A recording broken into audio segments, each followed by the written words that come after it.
পরকীয়া সম্পর্ক না থাকলে আমি ডিভোর্স দিয়ে দিচ্ছি, একটা ওয়াইফ স্বামী ডিভোর্স দিয়ে দিচ্ছে জানা সত্ত্বেও সে খোকনকে ছাড়তে পারবে না, তাহলে অবশ্যই তো পরকীয়া সম্পর্ক অবশ্যই আছে। এই টঙ্গী বাজার নবীন প্লাজার দোতলায় সাবা ফ্যাশন গ্যালারি ছিল খোকনের দোকান। আর আমি ওই শোরুম দেওয়ার আগে আসলে আমি ওই যে এই 2018 সালের দিকে আমি ওই যে স্বপ্ন ছোঁয়া দোকানে জব করতাম।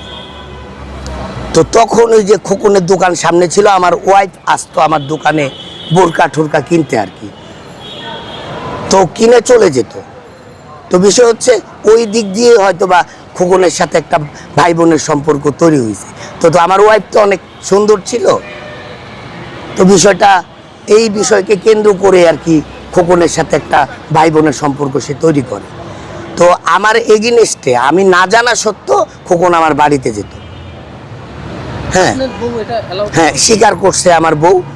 এই যখন কিবরিয়া ভাই প্রশ্ন করছে তখন আমার বউ স্বীকার করছে যে হ্যাঁ, সাগর জানতো না, ও এগেইনস্টে খোকন বাড়িতে আসতো। জি, আমার মেয়েদেরকে নিয়েও খোকন চাইনিজে খেতে যেত, বড় মেয়েকে নিয়ে ছোট মেয়েকে নিয়ে বিভিন্ন জায়গায় বিভিন্ন রেস্টুরেন্টে খেতে যেত। না, আমার ওয়াইফ সহ আর কি। সম্পর্কটা তো আমার ওয়াইফ আর খোকনের সাথে। তো এই বিষয়কে কেন্দ্র করে আমি যখন সব জানতে পারি তখন আমি আমার ওয়াইফকে ডিভোর্স দিয়ে দিই। হ্যাঁ, 100% ছিল।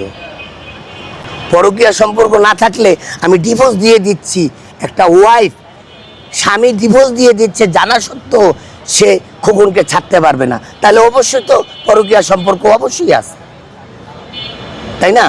একটা স্বামী যখন ডিভোর্সের কথা বলে একটা মেয়েকে, তখন তার কিছুই মনে হয় না।